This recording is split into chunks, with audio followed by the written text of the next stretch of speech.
ગાંધીનગર મહાત્મા મંદિર ખાતે travel and tourism ફેરનું આયોજન કરવામાં આવ્યું। જમ્મુ કાશ્મીરના મુખ્યમંત્રી ઓમર અબ્દુલ્લાના હસ્તે ઉદ્ઘાટન પણ થયું। ટુરિઝમને લગતા કુલ 900 જેટલા સ્ટોલ ઊભા કરાયા। ભારત અને શ્રીલંકા બંને દેશો દ્વારા સંયુક્ત રીતે ઇવેન્ટનું આયોજન કરવામાં આવ્યું।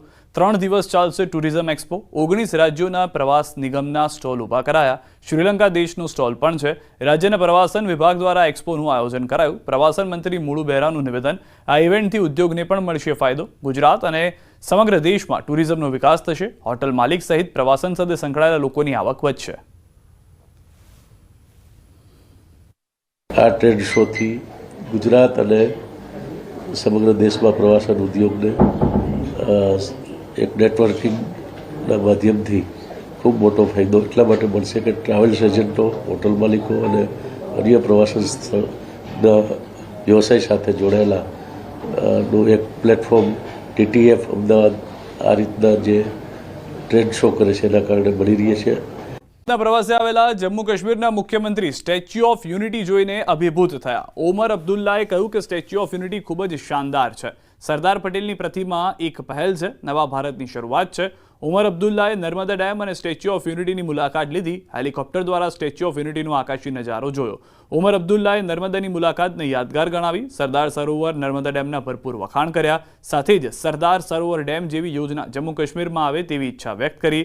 નર્મદા ડેમને કારણે કચ્છ જેવા સૂકા પ્રદેશમાં પણ ખેતી થઈ રહી છે। તેમણે કહ્યું કે જો કાશ્મીરમાં નર્મદા ડેમ જેવો પ્રોજેક્ટ આવે તો કાશ્મીરમાં હરિયાળી આવે। અત્યાર સુધી અમને જમ્મુ કાશ્મીરમાં પાણી રોકવાની પરવાનગી નહોતી, પણ હવે પાણી રોકી મોટો પ્રોજેક્ટ મળે તેવી શક્યતાઓ ઊભી થઈ છે। इतना मतलब शानदार होगा ये स्टैचू ऑफ यूनिटी, मुझे इस बात का एहसास नहीं था। देख के पता चल जाता है कि बना क्या है।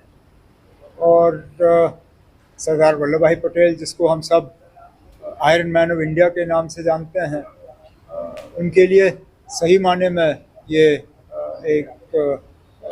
एक श्रद्धांजलि है। अंदाज़ा करिए ना, इस डैम के ज़रिए आप कच्छ तक पानी पहुंचा सके, आप उन इलाकों में पानी पहुंचा सके जो सिर्फ और सिर्फ सूखे के अलावा और कुछ नहीं जानते थे। जहां रेगिस्तान था वहां खेतीबाड़ी चल रही है। लोगों की ज़िंदगियां जो हैं इन चीज़ों से बदल जाती हैं। हो सकता है कहीं ना कहीं जम्मू कश्मीर के मुस्तकबिल में भी एक ऐसा प्रोजेक्ट होगा जिससे कि आगे जाके ना हमें बिजली की कमी रहेगी, न हमें पीने की पानी की कमी होगी। અમદાવાદ ગ્રામ્યના સાણંદ GIDC વિસ્તારમાં 29 જુલાઈએ એક ટ્રક ડ્રાઈવરની હત્યા કરાઈ હતી। જે મામલે પોલીસે આરોપી મહેશ વાઘેલાની ધરપકડ કરી છે। ચરલ ગામે વાહન હટાવવા બાબતે બોલાચાલી થઈ હતી, જે બાદ મામલો વધુ ઉગ્ર હતો। સામાન્ય બોલાચાલી બાદ મામલો વલણતા આરોપીઓએ ટ્રકનો પીછો કરી ટ્રક ચાલકને છરીના ઘા ઝીકી હત્યા કરી હતી। આરોપી મહેશ વાઘેલા મૂળ સાણંદના ખીચા ગામનો વતની છે અને ચરલ ગામ ખાતે પાન પાર્લર ચલાવે છે। પાન પાર્લરની બહાર રહેલા વાહન હટાવવા બાબતે થયેલી બોલાચાલી હત્યામાં પરિણમી છે।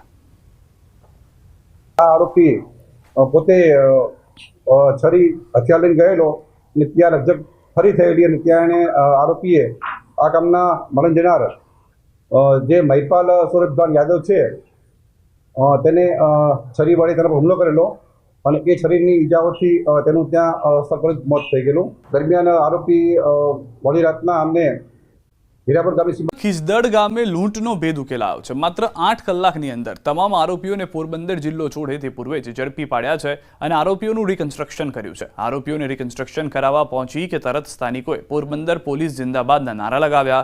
ખીજદડ ગામે બનેવીએ જ શાળાના ઘરમાં લૂંટનો પ્લાન બનાવ્યો।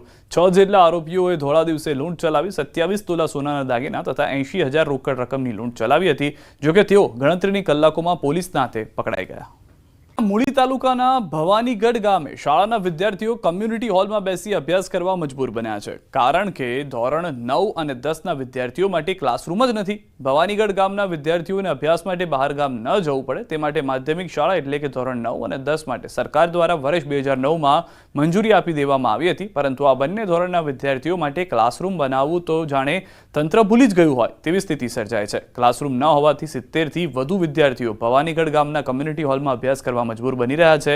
એટલું જ નહીં, શાળાના આચાર્ય છેલ્લા 3 વર્ષથી શાળાએ ન આવતા હોવાના આક્ષેપો ગ્રામજનો કરી રહ્યા છે।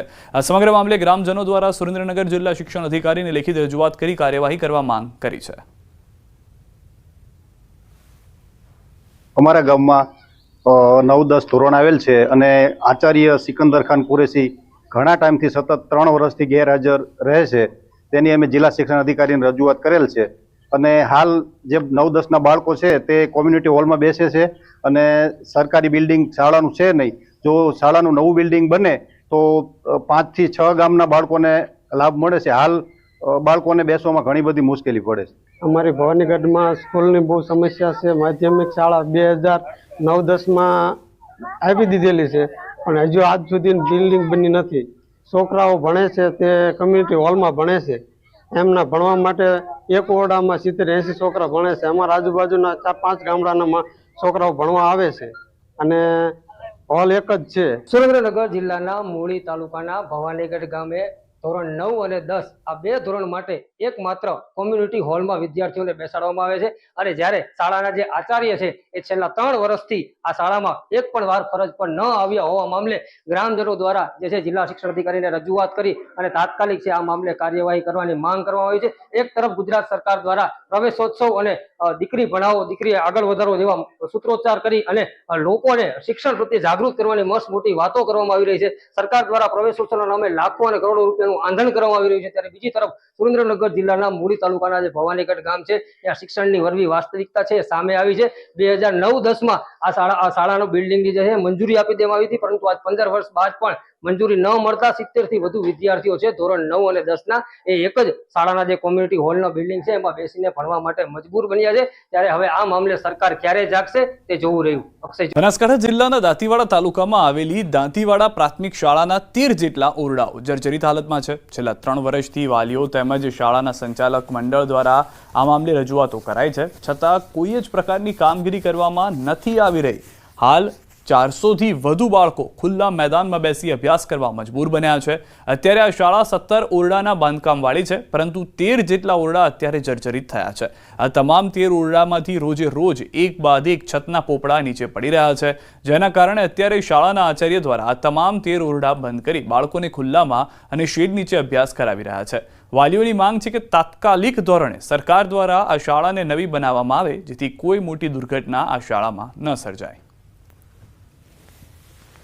અમારે ધોરણ 5 અના વર્ગમાં શિક્ષિકાબેન શિક્ષણ કાર્ય કરાવી રહ્યા હતા જે ચાલુ વર્ગ દરમિયાન જ કે જે ચતુઃસપાટ દેખાતી સીલિંગમાંથી મોટા પ્રમાણમાં પોપડા જે શંકા પણ ન જાય એવી સ્થિતિમાં હતા એવા તૂટી પડેલા અને ટેબલ અને ખુરશી પડવાથી ભાગી સદનસીબે બેનશ્રી અને બાળકો સાઈડમાં બેઠેલા હતા જેના કારણે બાળકોનો અદ્ભુત બચાવ થવા પામેલ અને બેન પણ બચી ગયેલ. આ ઘટના બની છે 2 દિવસ પછી અમે લક્ષ્મીબેનનો પરેડ આવ્યો. લક્ષ્મીબેન ઓલા રૂમમાં ગયા હતા ત્યારે અમે ભણતા હતા. ભણ્યા પછી ઓલા રૂમમાં જોયું કે ઉપરથી પ્લાસ્ટર પડ્યું છે. અમે 2ની રિસર્ચ પછી અમારે ગણિતનો પિરિયડ ચાલુ હતો એટલે અમે અમારા ઉપરથી પ્લાસ્ટર પડ્યું એટલે અમે ડરી ગયા અને અમારા ટેબલ ને ખુરશી 2 ભગાઈ ગયા. એટલે હવે તમે સરકારને કહી કે અમારા માટે નવી સ્કૂલ બનાવે. અને ડેમેજ કરવાના જ છે ચંગાઈ 1909 ગામ પુનઃ વર્ષે તારીખ મને સાલની ખબર નહીં પાછી ખબર રાખજો એ ડેમેજ કરવાની વિનંતી છે મારે અને બાળકોને ભવિષ્ય બગડા ના કોઈને નુકસાન ના થાય આપણે વિનંતી. એટલે છોકરા બધા મેં દેખ્યું ને તો છોકરા બધા આખા વાલીઓ છોકરા બહાર બેઠા છે.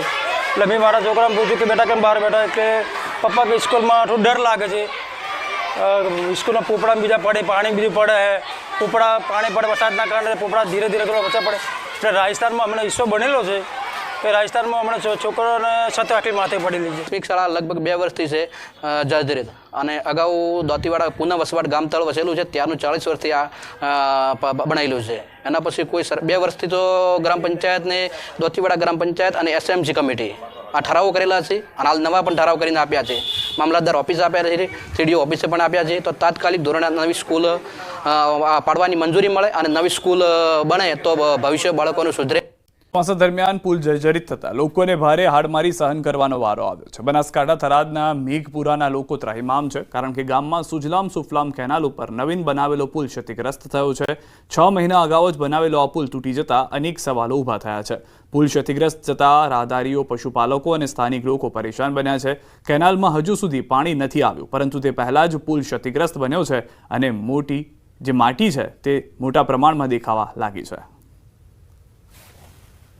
પાણી પેલી પાળ તૂટી ગઈ, અમે પાણીની રાહ જોઈને બેઠા હતા ત્યારે અમારે પુલીઓ રાતના સમયે તૂટી ગયું. દિવસે થયું હોત તો જાનહાની થોત. અને આવા કંત્રાટી ભ્રષ્ટાચાર કંત્રાટીને બ્લેક લિસ્ટમાં મિલો 60 લાખને ખર્ચે બન્યું છે, 60 લાખ ત્યાં વાપર્યા નથી. 6 મહિના પહેલાં બનાવેલું હતું, પાણી આવ્યું નહીં, પાણી આવ્યા પહેલાં તૂટી ગયું છે. અને 7 વર્ષથી અમારા નહેર ખણેલી છે, 7 વર્ષમાં હજી છોટ પાણી ઠકણું આવ્યું નથી.